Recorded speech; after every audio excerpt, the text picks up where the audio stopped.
मैं आग लगाना चाहता हूं। महाराज, आग लगाना तो बुरी बात है। आप श्रमण हैं, साधु हैं, आप आग कैसे लगा सकते हैं? हमने सुना है आप लोग भी आग लगाने में माहिर हैं। राघवगढ़ की महिलाएं तो विशेष महारत हासिल है उन्हें।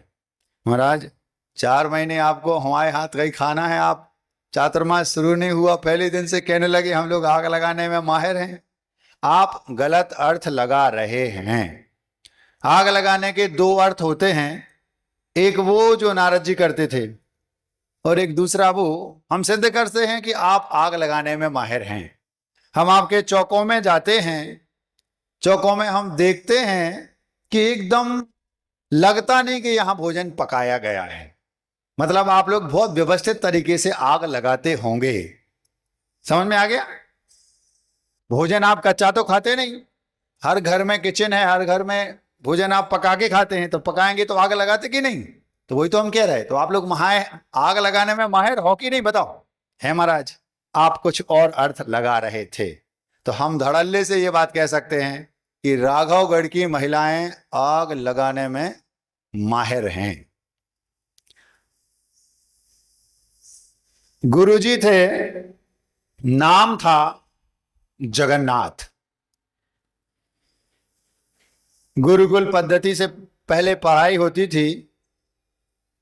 उसमें एक गुरु जो उन शिष्यों को पढ़ाते थे, उनका नाम था जगन्नाथ। अपनी हर फिल्म के हर हीरो का नाम जगन्नाथ। जगन्नाथ जी के कई शिष्य थे। 4 शिष्य इस वर्ष पढ़ाई पूरी करके जाने वाले थे। गुरु ने सोचा इनकी परीक्षा ली जाए। चारों शिष्यों को बुलाया और परीक्षा शुरू हो गई। एक जमाना था जब परीक्षा पूरे जीवन काल में केवल मात्र एक बार होती थी। पूरी पढ़ाई हो गई और लास्ट में परीक्षा। फिर धीरे धीरे समय बदला, परीक्षा वर्ष में 1 बार होने लगी। फिर समय बदला, परीक्षा वर्ष में 2 बार होने लगी। फिर समय बदला, परीक्षा वर्ष में 4 बार होने लगी। और थोड़ा समय बदला, परीक्षा हर महीने होने लगी। और समय बदला, अब तो परीक्षा हर हफ्ते होती है। पढ़ाई कम होती है, परीक्षा ज्यादा। बच्चे रोज आते, महाराज आशीर्वाद दे दो, आज हमारा पेपर है। हमने कहा भैया अभी तक तो हम लोगों के स्कूल लगना शुरू नहीं होते तो तुम्हारे पेपर शुरू हो गए। जमाना बदल गया है। हम उस जमाने की बात कर रहे हैं जब वो जगन्नाथ जी के 4 शिष्य पूरी पढ़ाई करके जाने वाले थे। तो गुरु ने सोचा पढ़ाई पूरी हो गई, इनकी परीक्षा ली जाए। उस समय लिखित में परीक्षा नहीं होती थी, मौखिक होती थी।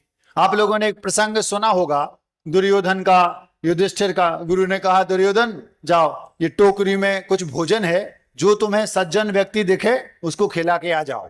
दिन भर में गए, घूम के वापस आ गए। गुरुजी नगर में कोई भी ऐसा नहीं है जिसमें कोई न कोई कमी ना हो, एक भी सज्जन नहीं है। परीक्षा हो गई, कहा कुछ नहीं, समझ में आ गए तुम कितने पानी में हो। दूसरे दिन युधिष्ठिर से कहा युधिष्ठिर जाओ, ये टोकरी ले जाओ, इसमें भोजन है, जो तुम्हें सज्जन प्राणी दिखे उसको खिला के आ जाओ।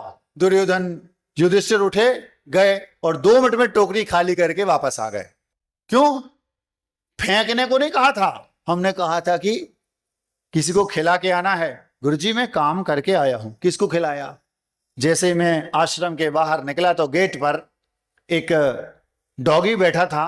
कितना वफादार है, गर्मी ठंडी बरसात 24 घंटे वो इसको हटा दो वहां से, छोरे को। बेटा वहां नहीं, दोनों उठ के यहां बैठो, पीछे बाजू में दोनों, ये दोनों बेटे उठो वहां से, यहां बैठो कॉर्नर में, पीछे बैठो खंबे के पीछे। हाँ, तो वो दुर्योधन तो खिला के आ गए और ये जो था युधिष्ठिर गए और 2 मिनट में खिला के वापस आ गए। पूछा किसको खिलाया? गुरुजी वो जो डॉगी बैठा था बाहर उसको। क्यों? कितना वफादार है, ठंडी में गर्मी में बरसात में 24 घंटे वो वफादारी से अपना काम करता है। कितना ईमानदार है, कितना वफादार, कितना सज्जन है, कितनी स्वामी भक्ति उसके अंदर। गुरुजी समझ गए कि दुर्योधन में और युधिष्ठिर में क्या अंतर है और शिक्षा आखिर किसने ग्रहण की। एक बार परीक्षा होती थी, परीक्षा हो गई, दुर्योधन फेल हो गया और युधिष्ठिर पास हो गए। ऐसे ही उन सज्जन ने परीक्षा ली जिनका नाम था जगन्नाथ। उनके 4 शिष्य थे जो जाने वाले थे। शिष्य तो बहुत सारे थे लेकिन 4 उस समय जाने वाले थे। उसमें से पहले शिष्य से पूछा, शिष्य बेटा ये बता, चमत्कार दुनिया में होता है कि नहीं? गुरुजी चमत्कार होता है। कहां होता है बताओ। तो उस शिष्य ने थोड़ा सोचा और सोचने के बाद, गुरुजी प्रतिमा में चमत्कार होता है, मैंने अपनी आंखों से देखा। तो गुरु उससे बोलते हैं, बेटा यदि प्रतिमा में चमत्कार होता है तो भारत में हजारों लाखों करोड़ों प्रतिमाएं हैं, और यदि प्रतिमा में चमत्कार होता है तो सारी प्रतिमाओं में कोई भी प्रतिमा उसमें चमत्कार होना चाहिए। तो वो बोलता है, नहीं गुरुजी, कुछ विशेष प्रतिमाओं में चमत्कार होता है। आपसे पूछें तो आप कहोगे कुंडलपुर के बड़े बाबा, चांदनपुर के महावीर, अथवा तिजारा के चंदा प्रभु भगवान। महाराज जी ये चमत्कारी प्रतिमाएं हैं। तो वो गुरु बोलते हैं, यदि किसी विशेष प्रतिमा में चमत्कार होता है तो मुझे ये बता, सारे के सारे लोगों के साथ क्यों नहीं होता? कुंडलपुर के बड़े बाबा के सामने आप जाएं और आप वहां जाएं, आपके साथ चमत्कार हो जाए, अतिशय घटित हो जाए। 100 लोग जाते हैं, 2 लोगों के साथ हो जाता है, बाकी सबके साथ नहीं होता। अगर प्रतिमा में चमत्कार है तो 100 में से 100 के साथ होना चाहिए। तिजारा के चंदा प्रभु में चमत्कार है तो 100 में से 100 के साथ होना चाहिए। अगर और किसी प्रतिमा में, चांदनपुर के महावीर की प्रतिमा में चमत्कार है तो 100 लोग गए, 100 के साथ चमत्कार होना चाहिए, लेकिन नहीं होता। इसका मतलब है प्रतिमा में चमत्कार नहीं होता। हम अपने जीवन की घटना सुनाते हैं, 2 मिनट में फिर आगे बढ़ेंगे। दीक्षा के 3-3.5 महीने पहले हम कुंडलपुर गए और बड़े बाबा के सामने खड़े हुए, आंख बंद की, मुंह से कुछ मांगा नहीं, भगवान को देखा तो गदगद भाव आ रहे थे, बस देखा और अंदर से, हृदय में, मन में ही अंदर से भगवान के सामने ये भाव कर लिए, प्रभु अगली बार आऊं तो हाथ में पिछी कमंडल हो। ये भाव भाया। 3.5 महीने के अंदर, 3 महीने के अंदर दीक्षा हो गई। जब हम 2016 में फिर गए तो हाथ में पिछी कमंडल था। हमने कहा भगवान थैंक यू। समझ में आ रहा? हमारे साथ चमत्कार हो, महाराज हो तो गया चमत्कार, प्रतिमा में चमत्कार है। तो उसी प्रतिमा के सामने 20 वर्ष से कई ब्रह्मचारी जो आचार्य विद्यासागर जी के संग में संघस्थ हैं, उन्होंने आचार्य गुरुदेव से आजीवन व्रत लिया और दीक्षा के लिए तड़प रहे हैं। और वो भी कई बार भगवान कुंडलपुर के बड़े बाबा की प्रतिमा के सामने भगवान से प्रार्थना भी कर चुके हैं, लेकिन उनके साथ चमत्कार अतिशय नहीं हुआ। इसका मतलब है प्रतिमा में चमत्कार नहीं है। यदि प्रतिमा में चमत्कार होता तो जैसे एक पारसमणि है, वो पारसमणि किसी भी लोहे में छुआ दो, वो लोहा सोना। नहीं, टीएमटी सरिया है, उसी में छुआओगे वही लोहा बनेगा। तो फिर लोहे में क्वालिटी कहलाई, प्रतिमा में नहीं कहलाई। इसका ये मतलब हो गया। समझ में आ रही बात? इससे यह सिद्ध होता है कि प्रतिमा में चमत्कार नहीं होता। यदि प्रतिमा में चमत्कार है तो कभी कभी एक चूहा उस प्रतिमा पे से भी निकल जाता है, वो सोने का हो जाना चाहिए।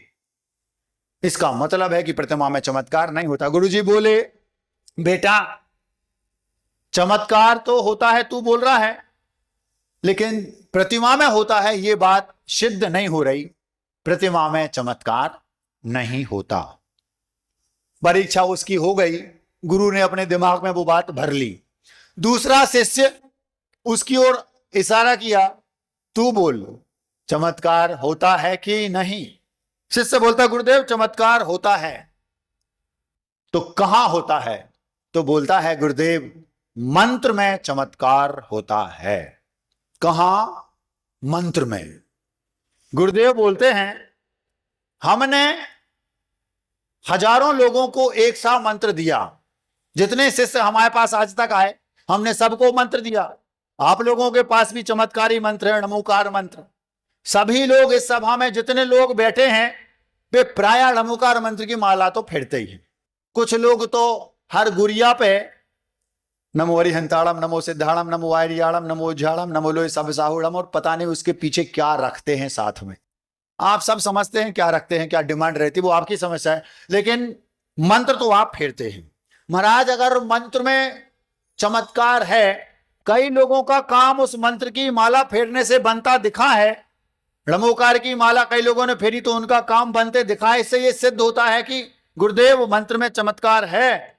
तो गुरुदेव बोलते हैं, बेटा मंत्र चमत्कारक है, मैं मानता हूं, लेकिन उस मंत्र में चमत्कार, अगर मंत्र में ही चमत्कार होता तो हजारों लोग माला फेर रहे, किसी को 5 साल हो गए, किसी को 10 साल हो गए, किसी को 15, किसी को 20, 25, 50।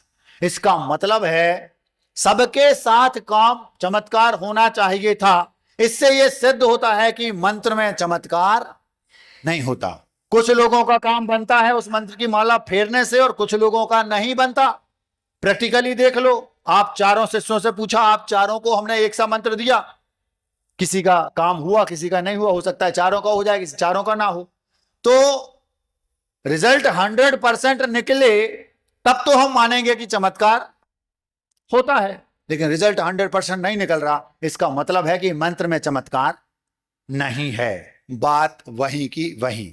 शिष्य 4, गुरु का नाम जगन्नाथ, पहले से पूछा, बता चमत्कार होता है कि नहीं? बोलता, गुरुदेव होता है प्रतिमा में। गुरु ने तर्क के माध्यम से सिद्ध कर दिया कि प्रतिमा में चमत्कार नहीं होता। दूसरे शिष्य से पूछा, दूसरे ने कहा, गुरुदेव मंत्र में चमत्कार होता है। तो गुरुदेव ने तर्क के माध्यम से सिद्ध कर दिया, मंत्र में भी चमत्कार नहीं होता। तीसरे शिष्य की ओर इशारा किया, तू बोल गुरुदेव, चमत्कार तो होता है, हमने अपनी आंखों से देखा है। काहे में होता है? गुरुदेव, आशीर्वाद में चमत्कार होता है। गुरुदेव बोले, बेटा हजारों शिष्यों को मैं आशीर्वाद देता हूं एक सा, और मैं तो सामान्य हूं। इस सदी के महानतम दिगंबर आचार्य गुरुदेव विद्यासागर जी महाराज जैसे महापुरुषों ने सबको एक सा आशीर्वाद दिया, किसी के साथ कभी भेदभाव नहीं किया। सबके साथ उनका आशीर्वाद भी फलित नहीं होता। भगवान को आचार्य विद्यासागर जी को भी थोड़ी देर के लिए गौण कर दो, जो तीर्थंकर हैं भगवान, अथवा और भी जो मना पर्याय ज्ञानी, अवधि ज्ञानी, रिद्धिधारी मुनिराज हैं, चतुर्थ काल में हुए, जिस समय अंजना थी, जिस समय सीता थी, उस समय मुनीश्वरनाथ भगवान तीर्थंकर का काल था। उस समय भी कई केवल ज्ञानी, कई अवधि ज्ञानी, कई मने पर्याय ज्ञानी, कई सामान्य ज्ञानी, कई रिद्धिधारी मुनिराज थे। उनके आशीर्वाद से चमत्कार होता तो कुछ के साथ तो होता दिखा, लेकिन सबके साथ नहीं दिखा। होता तो उसी समय सीता के साथ हो जाता। काय को 20 साल परेशान होती, उसी समय अंजना के साथ हो जाता। काय को वो 22 साल परेशान होती। इसका मतलब है आशीर्वाद तो गुरु ने सबको इक्वल दिया, चाहे प्रभु ने दिया हो, चाहे गुरु ने दिया हो, चाहे मैंने भी लौकिक गुरु हूं, जो मैंने दिया हूं, ऐसा उन्होंने बोला जगन्नाथ जी ने।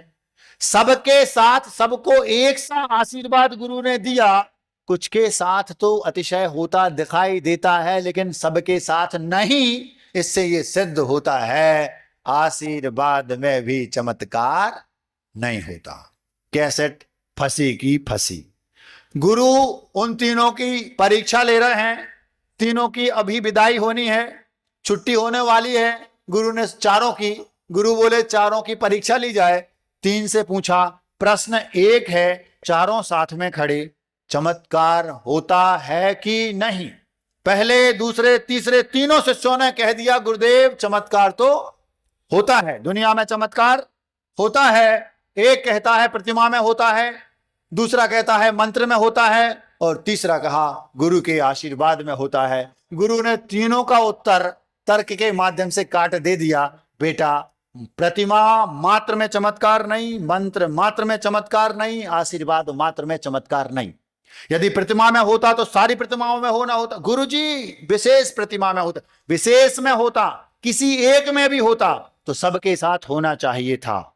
किसी मंत्र, गुरुजी सारे मंत्रों में नहीं होता, किसी विशेष मंत्र में होता। नमोकार मंत्र में चमत्कार, तो नमोकार में भी होता तो सारे नमोकार की तो माला फेर रहे, फिर सबके साथ क्यों नहीं हो रहा? कुछ एक के साथ तो होता देखा, तो होता तो है लेकिन नहीं। तीसरे से बोला, तीसरा बोला आशीर्वाद में होता तो वही बात।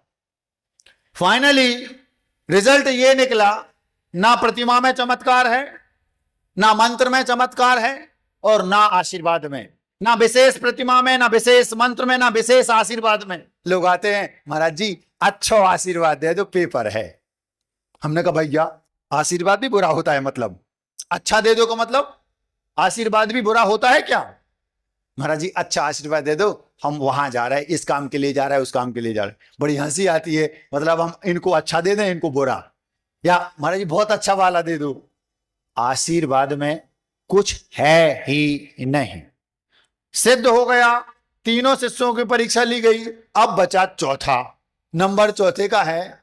चौथे से पूछा बेटा तू बता चमत्कार होता है कि नहीं? वो बोला गुरुजी हम सबकी बातें सुन रहे, इन सारी बातों से तो ये सिद्ध हो रहा है कि चमत्कार दुनिया में होता ही नहीं।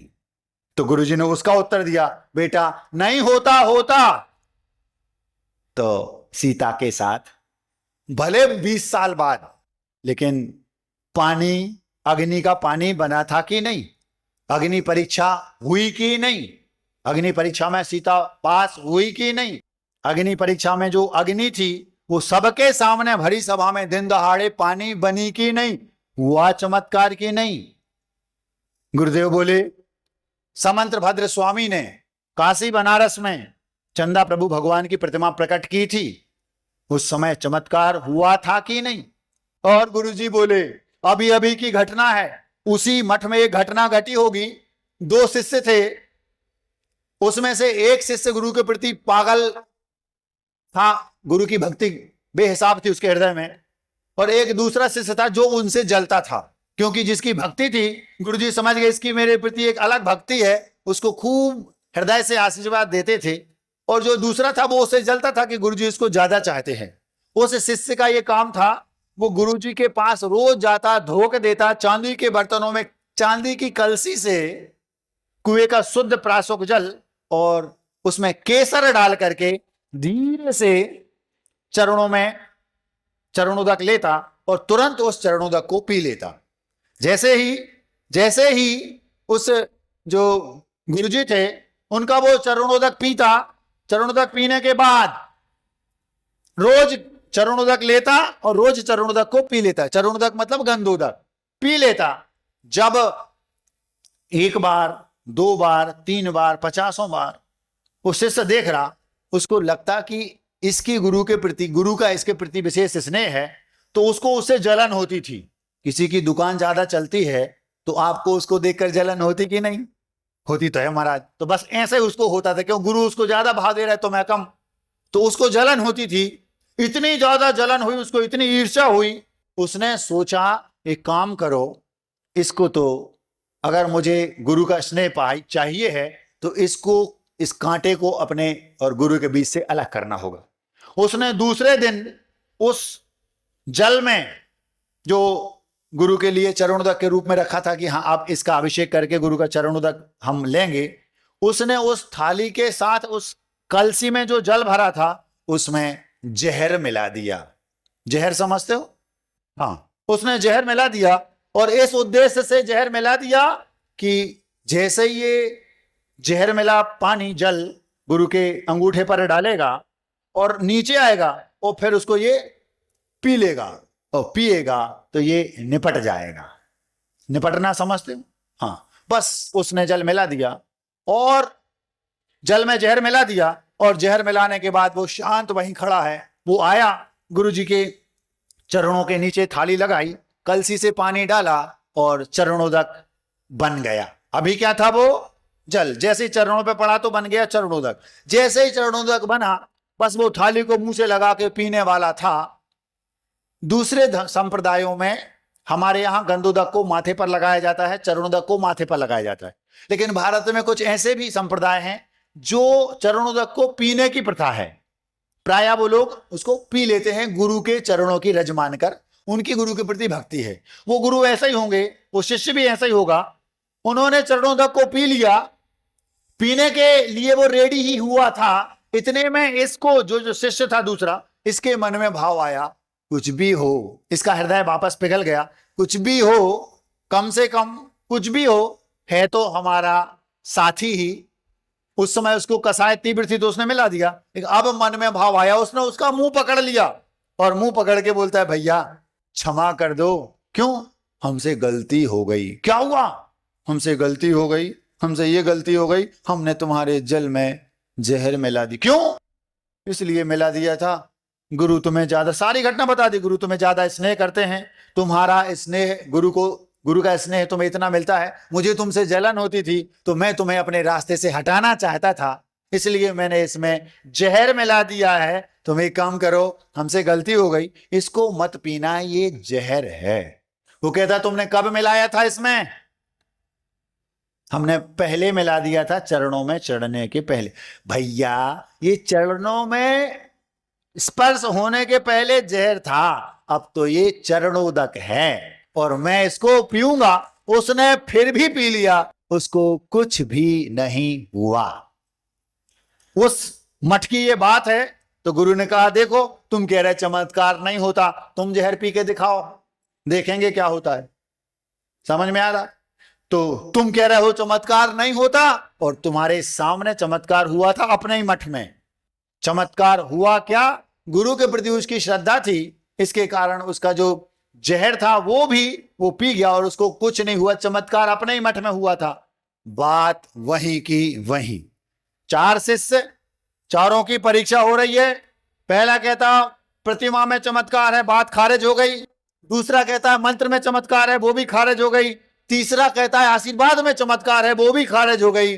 चौथा कहता है चमत्कार ही नहीं होता, ये भी खारिज हो गई, क्योंकि अपने ही मठ में हुआ था चमत्कार। वो गुरुजी कहते हैं चारों शिष्यों को गुरुजी ने समझाया चमत्कार होता है, लेकिन ना प्रतिमा में, ना मंत्र में, ना आशीर्वाद में। और चौथा बोलता नहीं होता, तेरी बात भी गलत। चारों के चारों शिष्य पूरी पढ़ाई का जो सार था वो समझ नहीं पाए। इस सभा में जितने शिष्य बैठे हैं वे उन्हीं चारों में से कोई ना कोई एक हैं। किसी की धारणा पक्की बनी है, महाराज प्रतिमा में चमत्कार होता है, हमारे कुंडलपुर के बड़े बाबा को हम जानते हैं। कोई कहता महाराज मंत्र में चमत्कार है, नमोकार मंत्र पर हमें पूरा भरोसा है। कोई कहता महाराज आशीर्वाद में चमत्कार है, हमने अपनी आंखों से देखा है, आशीर्वाद लिया गुरुजी से, आचार्य विद्यासागर जी से आशीर्वाद लिया था। हमारे पिताजी को कैंसर था, उनने आशीर्वाद दिया, उनका कैंसर ठीक हो गया। ऐसी कई घटनाएं आपने सुनी होंगी, हुआ भी, चमत्कार है, उनकी धारणा बन गई। लेकिन हमारी भी धारणा पक्की ये बनी कि प्रतिमा में चमत्कार, प्रतिमा के माध्यम से चमत्कार होता दिखा तो है, मंत्र के माध्यम से चमत्कार होता दिखा तो है, आशीर्वाद के माध्यम से चमत्कार होता दिखा तो है, लेकिन ना मंत्र में, ना प्रतिमा में, ना उसमें। क्यों? सबके साथ नहीं होता। बात वहीं की वहीं खड़ी है। अब फिर चमत्कार होता है ये भी पक्का है, और प्रतिमा मंत्र और आशीर्वाद में नहीं होता ये भी पक्का है। तो चमत्कार होता किसमें है महाराज? आधा घंटा हो गया, अभी तो भूमिका ही बन रही है। अब हम आपको ये बताते हैं कि चमत्कार होता किसमें है। आप लोगों ने, हमने शुरुआत में कहा था आग लगाने में आप लोग माहिर हैं, राधोगढ़ की महिलाएं। आग लगाने मतलब वो आग लगाना नहीं। कौन सी आग? आग मतलब जिससे आप आग जला के अपना काम निकालती हैं, वो आग, वो वाली आग नहीं कान में फूंक दिया और 2 ही पलीतों दे दो तेल, तुम नाचो हम देखें खेल, नारद जी वाली वो आग नहीं। आग लगाने आप लोग माहिर हैं। आग आपने देखी होगी, एक होती है चिंगारी की आग। चिंगारी देखी? कभी देखना, जब धार लगाते हैं लोहार लोग, तो उस मशीन के ऊपर जब उसको रखते हैं, जब कैंची आदि में धार लगाते हैं, तो अनुचटन उचटते उसमें से फुलेंगे, बहुत छोटी छोटी चिंगारी उचटती हैं। वो चिंगारियां नीचे जमीन पर गिरने से पहले बुझ जाती हैं, लेकिन उस चिंगारी की आग में इतनी ताकत है, अगर बिल्कुल सूखी घास हो, बिल्कुल सूखी घास, तो वो चिंगारी उस घास को जला सकती है।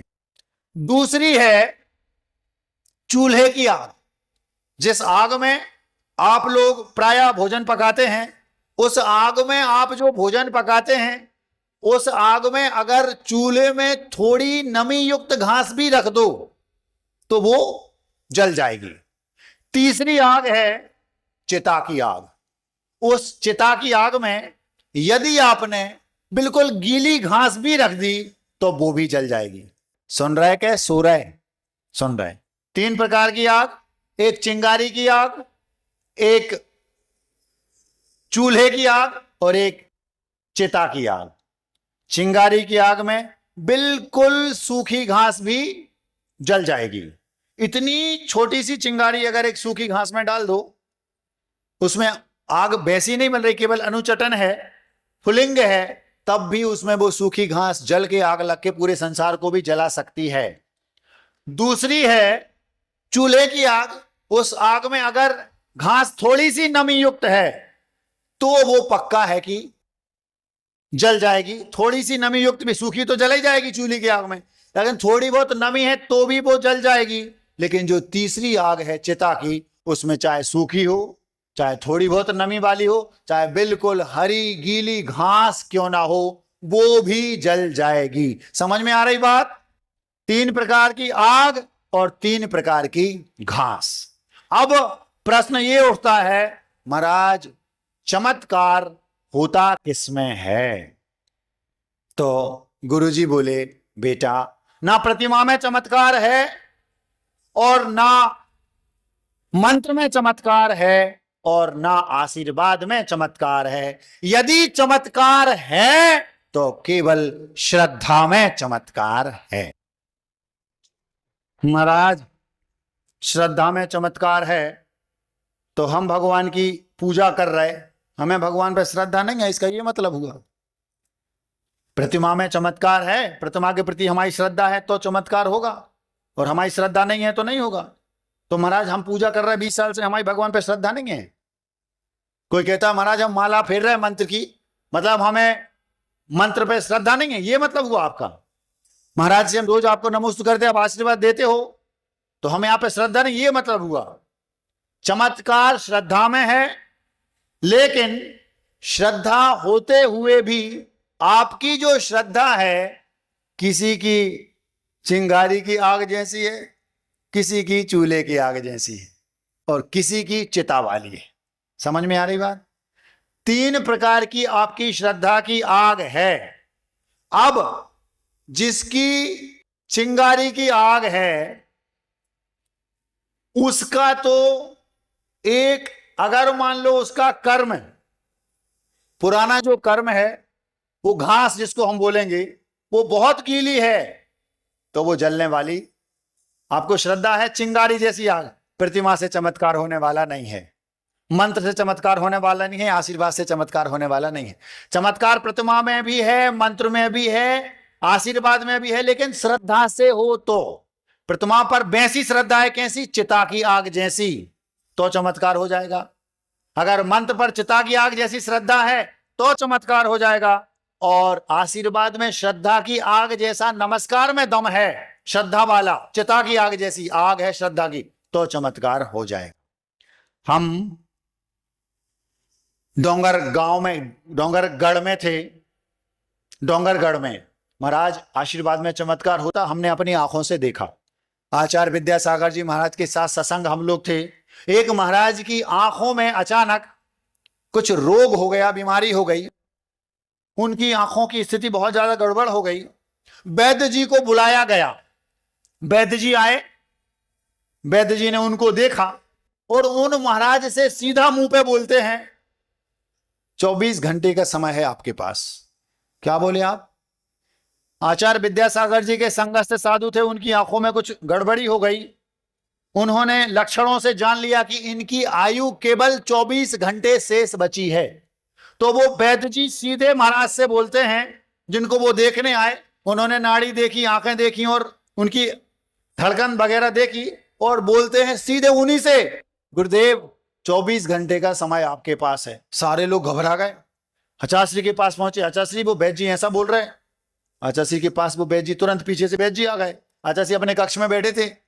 आचार्य वो वैद्य जी, हाँ वैद्य जी है। आचार्य वो मैंने उनको देख लिया है, उनके पास केवल 24 घंटे हैं।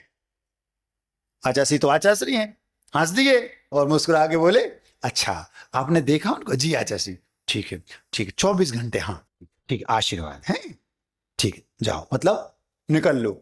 जैसे ही वो बाहर हुए, आचार्य बोलते हैं, कौन लेके आया था इनको? ये वैद्य है, ये वैद्य के लक्षण है। अरे जो बिल्कुल जाने वाला हो उससे ये कहा जाता है, तू चिंता नहीं कर, घबराओ नहीं, मैं ठीक कर दूंगा। और वो सीधा बोल रहा है कि ये वैद्य के लक्षण है ही नहीं। जितने यहां वैद्य बैठे हों, एक आए हैं वैद्य जी, बैठे हैं, अभी अभी आए हैं, ये कभी भी नहीं सिखाया जाता कि बिल्कुल अगले पल भी वो मरने वाला क्यों ना हो जीव, उससे ये कहा जाता है, सबसे पहले वैद्य ये कहता है, घबराना नहीं, मैं हूं ना, सब ठीक हो जाएगा, घबराना नहीं। आधा बुखार तो उसका इसी में उतर जाता है। और वो सीधा क्या बोल रहे हैं, 24 घंटे हैं आपके पास। आचार्य ने उनको तो वैद्य जी को भगाया, बाद में जो लोग उन वैद्य जी को लेके आए थे उनको फटकारा, कौन लेके आया था इसको, इसके पास वैद्य के लक्षण है, वो नहीं निपट रहा होगा, कोई तो निपट जाएगा, बोल क्या रहा है, समझा दिया। और तुरंत पिच्छी उठाई और उन महाराज के कक्ष में गए। आचार्य आ रहे, आचार्य आ रहे, तो एकदम अलर्ट हो गए महाराज। वो जो लेटे थे, आचार्य ने उनको देखा और उन्होंने नमोस्तु किया, पैर आचार्य के हाथों से ऐसे दूर से छू लिए। आचार्य बोले, घबराना नहीं, कुछ नहीं होगा। क्या कहा? घबराना नहीं, कुछ नहीं होगा, घबराना नहीं। तो उन्होंने फिर पैर छुए, बोले, गुरुजी आपकी आशीर्वाद है, कुछ होने वाला नहीं है। आज भी वे महाराज हैं, हमने अपनी आंखों से देखा चमत्कार। वैद्य जी ने क्या बोला था, इनके पास 24 घंटे हैं। आचार्य क्या बोले, घबराना नहीं, आशीर्वाद है। उन्होंने ऐसे पैर छुए, उनकी आंखों में से आंसू आ, गुरुजी आप हैं, मुझे चिंता करने की जरूरत है ही नहीं। तो महाराज आप कह रहे थे आशीर्वाद में चमत्कार नहीं होता, आशीर्वाद गुरु ने दिया, आशीर्वाद में चमत्कार हुआ कि नहीं हुआ, लेकिन चमत्कार आशीर्वाद में नहीं था, चमत्कार उनकी गुरु के प्रति जो श्रद्धा थी उससे था। समझ में आ गया? तो चमत्कार आशीर्वाद में तो है, लेकिन श्रद्धा तगड़ी हो। फिर प्रतिमा की बात आई, प्रतिमा की बात आई, फिर मंत्र की बात भी आती है। प्रतिमा के बारे में आप लोगों ने सुना होगा, कुंडलपुर में बड़े बाबा की प्रतिमा है कि नहीं महाराज? कुंडलपुर में बड़े बाबा की प्रतिमा है, चमत्कारी है। हम ऐसी प्रतिमा की बात कर रहे हैं जो एक सामान्य पत्थर था। एकलव्य का नाम आप लोगों ने सुना होगा। एकलव्य पहुंचे, गुरुजी द्रोणाचार्य के पास पहुंचे और गुरुजी से बोलते हैं, द्रोणाचार्य महोदय से, गुरुजी मुझे शिक्षा दे दो। गुरुजी ने कहा कि तुम्हारी जो कौम है वो शिक्षा ग्रहण करने की अधिकारी नहीं है, मैं तुम्हें शिक्षित नहीं कर सकता। एकलव्य चला गया, उसकी गुरु के प्रति श्रद्धा थी और सीधा उठा, एक पत्थर को उठाया और जंगल में स्थापित कर दिया। यही हमारे गुरु। ना पंचकल्याण के लिए हम लोगों को बुलाया, महाराज पंचकल्याण कर दो, सूर्य मंत्र दे दो उस प्रतिमा के। प्रतिमा ना हूबहू बनी थी, बस एक पत्थर था, उसको रख लिया और मान लिया ये हमारे गुरु हैं, और उनके सामने विद्या अध्ययन शुरू कर दिया। चमत्कार प्रतिमा में होता है। उसने, उस एकलव्य ने उस प्रतिमा के बल पर वहां चमत्कार प्रकट कर लिया। एक श्वान वहां से निकला, इन्होंने बाण मार मारकर उसके मुंह में बाण भर दिए, हजारों, कितने, एक आध नहीं, सैकड़ों बाण भर दिए। जब वो डॉगी भौंक रहा था, जो वहां द्रोणाचार्य के जो उनका प्रांगण था उसके आसपास पहुंचा, अर्जुन ने देखा ये कार्य तो, ये विद्या तो मेरे अलावा किसी को आती नहीं, ये किसने कर दिया? गुरुजी को बताया, पता लगाओ। पता चला कोई एक भील है, उसको बुलाया, तेरा गुरु कौन है? आप। है? मैं? हाँ। कहा? मैंने तो तुझे शिक्षा, मैं बताता हूं। तुमने कहा? मैं बताता हूं, चलो। ले गए, द्रोणाचार्य को ले गए, ये है मेरे गुरु। कौन? ये है द्रोणाचार्य, ये उनकी प्रतिमा है। समझ में आ रहा? भगवान महावीर स्वामी समूह में बैठे होंगे, बैठे थे, अब तो सिद्धालय में बैठे हैं। अगर उनकी प्रतिमा हमने यहां बना ली और हमारी उसके प्रति श्रद्धा है, तो एकलव्य जैसा चमत्कार आप यहीं की प्रतिमा में कर सकते हो, कुंडलपुर जाने की जरूरत। महाराज प्रतिमा चमत्कारी है, प्रतिमा तो चमत्कारी है, लेकिन प्रतिमा में श्रद्धा हो हमारी, वैसी जैसी एकलव्य की थी। तुम्हारी प्रतिमा तो आचार्य श्री के हाथों से प्रतिष्ठित है, सूर्य मंत्रित है। वो उसने पत्थर उठाया और एकलव्य ने द्रोणाचार्य हैं ये ऐसा ठान लिया और उसने प्रतिमा से चमत्कार प्रकट करा लिया। प्रतिमा में चमत्कार था? नहीं था। प्रतिमा में चमत्कार नहीं हुआ? क्या हुआ? प्रतिमा में तो चमत्कार था, लेकिन उसकी प्रतिमा के प्रति पागलपन जैसी श्रद्धा थी। आशीर्वाद से चमत्कार। डोंगरगढ़ में उन महाराज ने आंखों से आंसू आ गए, गुरुजी आप हैं तो चिंता करने की बात नहीं। आशीर्वाद में चमत्कार हो गया। हजारों लोग आशीर्वाद मांगते हैं, लेकिन वैसा श्रद्धा से नमस्कार उन महाराज ने किया, हो गया। आप करो, अब भी आपके साथ हो जाएगा। प्रतिमा में चमत्कार कुंडलपुर के बड़े बाबा में भी है और यहां की प्रतिमा में भी है। बस एकलव्य जैसी उस प्रतिमा में चमत्कार प्रकट कराने योग्य श्रद्धा अंदर ले आओ, अभी इस प्रतिमा में कुंडलपुर के बड़े बाबा की प्रतिमा से ज्यादा पावरफुल आपके यहां की प्रतिमा है, लिख लो। फिर मंत्र की बात करो महाराज। मंत्र में आप लोगों ने अंजन चोर की कहानी सुनी होगी। अंजन चोर, एक सेठ जी नमोकार मंत्र की माला फेर रहा है, नमो रियंताड़म नमो सिद्धाड़म, और एक तुग्गी काटना है। अंजन चोर चोरी करके भाग रहा है, पीछे से सिपाही लगे हैं। उसने सोचा अब तो बचना मुश्किल है, प्राण तो जाना ही है। तब तक दिख गए जी पगला क्या कर रहा। वो पगला नहीं थे, वो सेठ जी थे। क्या कर रहा है? विद्या सिद्ध कर रहा है। पूछा क्या कर रहा है ये नमो रिहंताड़म नमो सिद्धाड़म नमो आयरियाड़म नमो ज्याड़म नमो लोह सभ्य साहुड़म, इतना बोलना है और एक तुग्गी को काटना है। छीके पर तुग्गी है, तुग्गी में मतलब धागे बंधे हैं, उसमें बैठना है ऊपर, एक एक तुग्गी काटो। पूरी तुग्गी कट गई तो नीचे तलवारें लगी, भाले लगे हैं, सांप हैं, उन पे गिरोगे, गिरने के पहले विद्या सिद्ध हो जाएगी, इतनी श्रद्धा हो। अगर सिद्ध नहीं हुई तो मर जाएंगे। जो नमोकार की वो फिर रहा है। मुझे बताओ क्या करना है? नमो रिहंताड़म नमो सिद्धाड़म नमो आयरियाड़म नमो झाड़म नमो लोह सब साहुड़म, एक तुग्गी काटो, एक काटो, एक काटो। घबराना नहीं, पूरी कट जाएंगी। अगर मंत्र पर श्रद्धा है तो मंत्र नीचे गिरने के पहले सिद्ध हो जाएगी। अब जो नमोकार मंत्र फेर रहा है, जैसे आप फेरते हो वैसे फेर रहा, वो चढ़ता और धीरे से फिर उतर जाता, कहीं मर गए तो फिर चढ़ता ऊपर, उस पर छीके पे फिर बैठ गया, फिर नमो रिहंताड़म नमो से। लेकिन भय, मन में भय है, कहीं सिद्ध नहीं हुई तो नीचे तलवारें उल्टी गड़ी हैं, मर जाऊंगा। वो आया कौन? अंजन चोर, और आकर के सीधा बोलता है लाओ हमें बता, तुम्हारे बस की नहीं है। बैठा, आड़म ताड़म कछु न जानम सेठ बचन परमाणम। मैं ये आड़म ताड़म नमो रिहंताड़म उसको आता ही नहीं था। मैं ये आड़म ताड़म कुछ नहीं जानता। जो सेठ जी कह रहे हैं वही मंत्र हमारा है।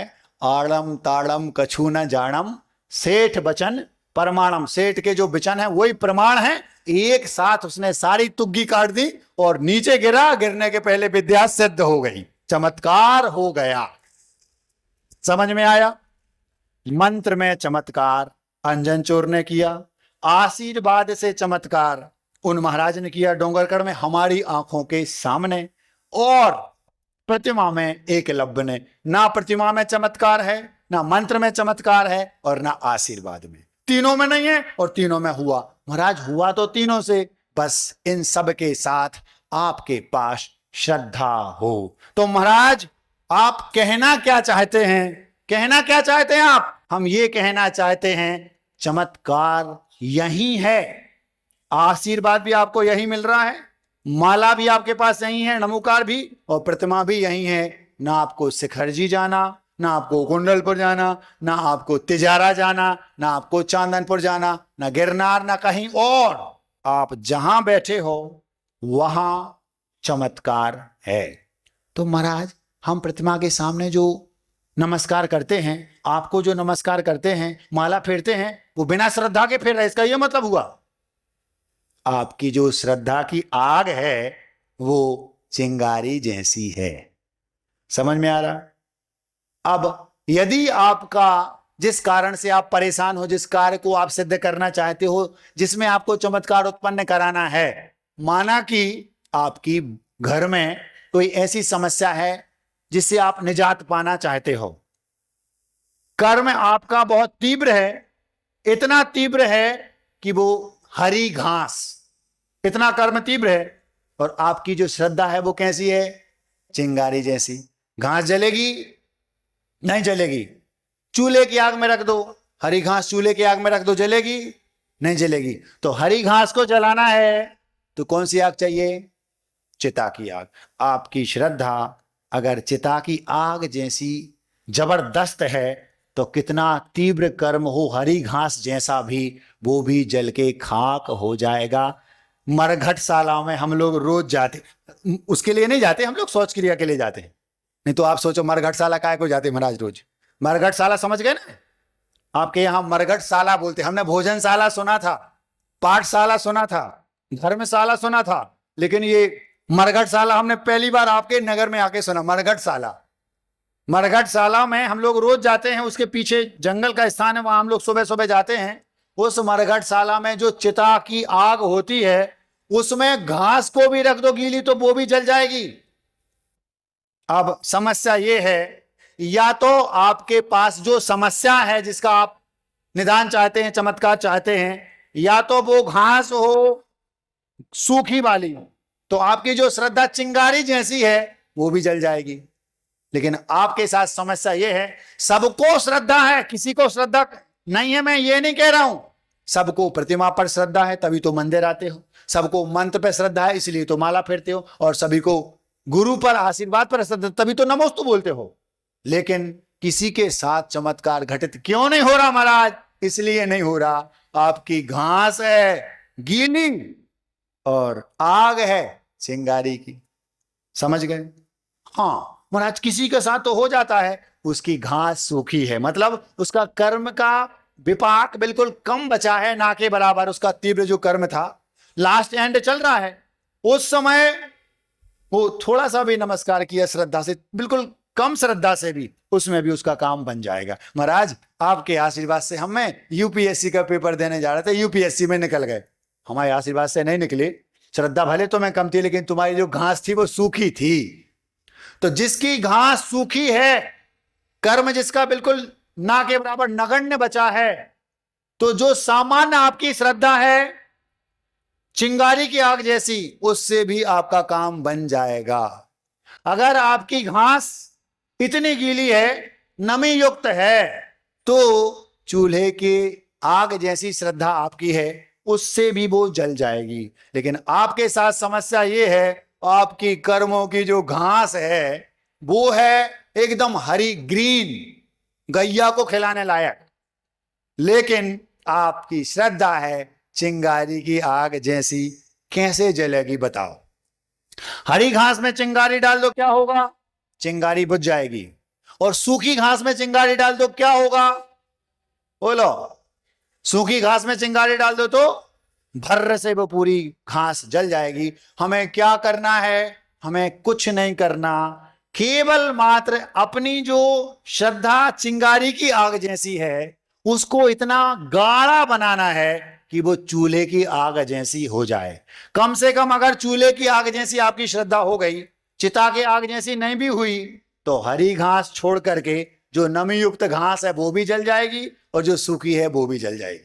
यदि आपकी घास बिल्कुल हरी सूखी है, बिल्कुल सूखी है, तो चिंगारी से जल जाएगी, चमत्कार हो जाएगा। आप दे दोगे प्रतिमा से हुआ, मंत्र से हुआ, आशीर्वाद से हुआ। और नहीं है तो फिर घास तो है हरी गीली और श्रद्धा है चिंगारी वाली, कैसे जलेगी बताओ? बात समझ में आ रही? वो घास क्या है महाराज? हमारा पूर्व के कर्म का विपाक, तीव्र कर्म का हमारा उदय। सीता ने जो कर्म बांधा था वो कर्म सामान्य नहीं बांधा था। अगर उसने सामान्य कर्म बांधा होता चिंगारी की आग से बुझ जाता। सीता ने कर्म जो बांधा था, जो रामायण बना दी, जिस कर्म ने रामायण बना दी, नहीं। सीता का जीव जैसा मैं बैठा हूं ऐसा बैठा है एक मुनिराज, और उनके सामने एक बिटिया बैठी है। दूर से सीता का जीव देख रहा है। उस बिटिया ने महाराज से कुछ क्वेश्चन पूछा, उन्होंने उसका उत्तर दिया। जब उत्तर सुना तो हंसी आ गई, दोनों को हंसी आ गई। कभी कभी कोई क्वेश्चन पूछो उत्तर दो, हंसी आ जाती है। सीता का जीव दूर से देख रहा है देखो गुलछर्रे उड़ा रहे, बस मन में इतना ही सोचा था, रामायण बन गई।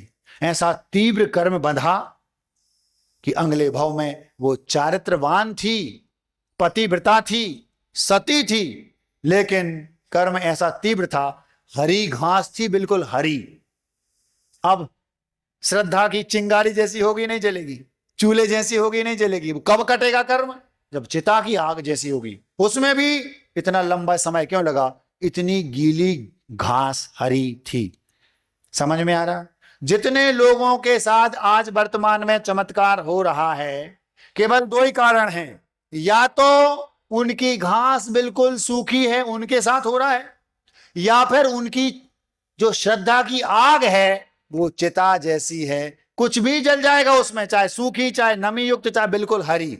अब आपको ये देखना है, आपकी घास, हमें पता तो है नहीं हमारी घास कैसी, माने हमारे पूर्व का कर्म जो है वो कितना तीव्र है। अब हमें पता नहीं है तो फिर एक ही उपाय है, चाहे कैसा ही हो, अपन तो ये मान के चलो अपनी जो घास है पूर्व के कर्मों की वो बिल्कुल हरी है, नमी युक्त। तो एक ही उपाय है, अपनी श्रद्धा को चिता की आग जैसी गाढ़ प्रगाढ़ कर लो। आप चुटकियों में कहीं भी, किसी भी मंत्र से, किसी भी आशीर्वाद से और किसी भी प्रतिमा के सामने अभी इसी समय चमत्कार प्रकट कर सकते हो। अब आपको जो अच्छा लगे आप वो करो।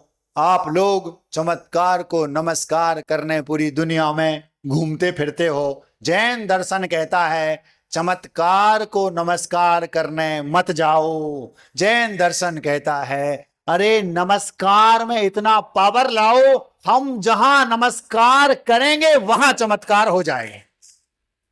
हमें चमत्कार को नमस्कार नहीं करना, नमस्कार में चमत्कार प्रकट करना है।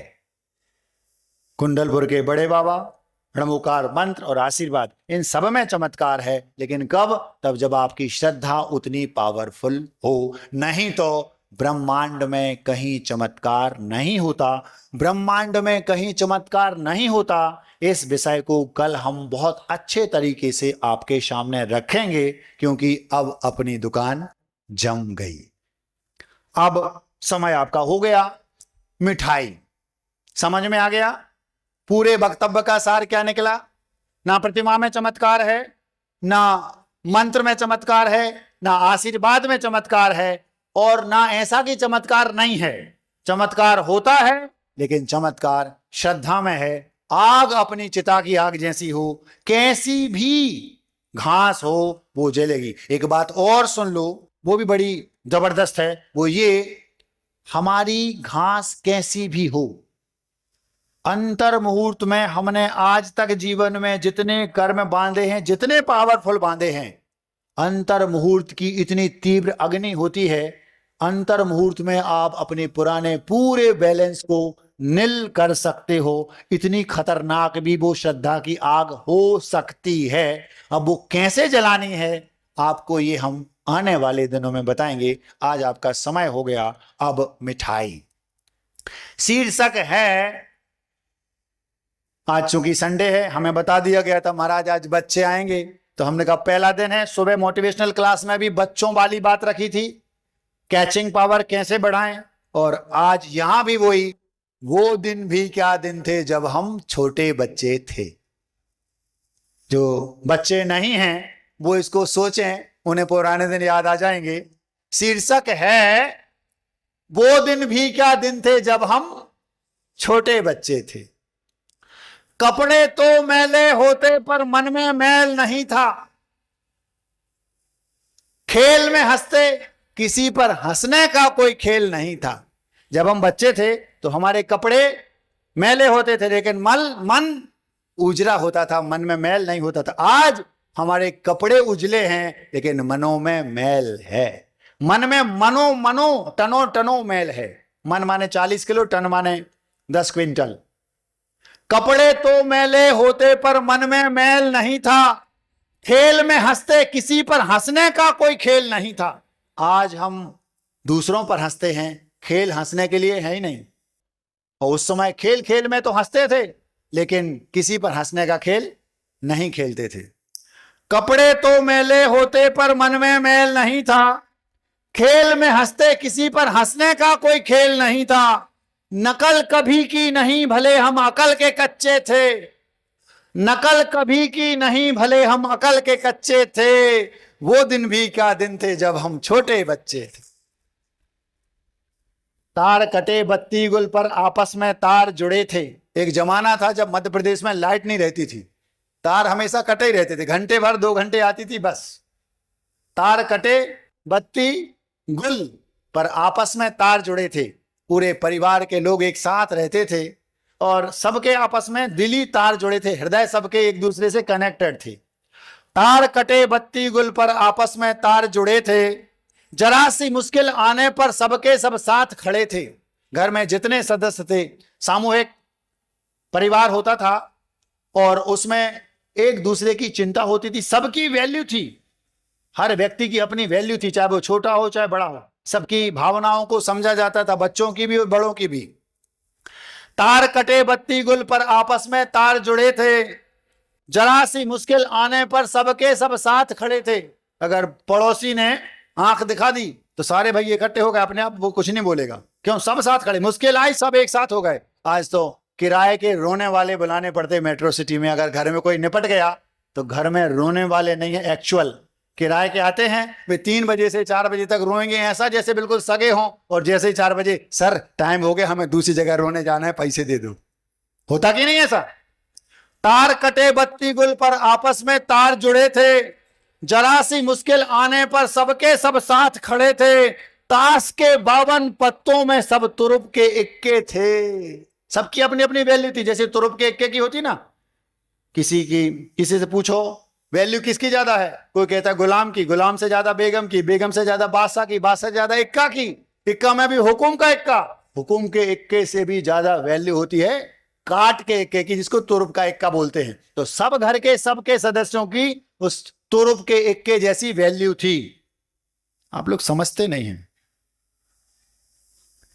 तार कटे बत्ती गुल पर आपस में तार जुड़े थे।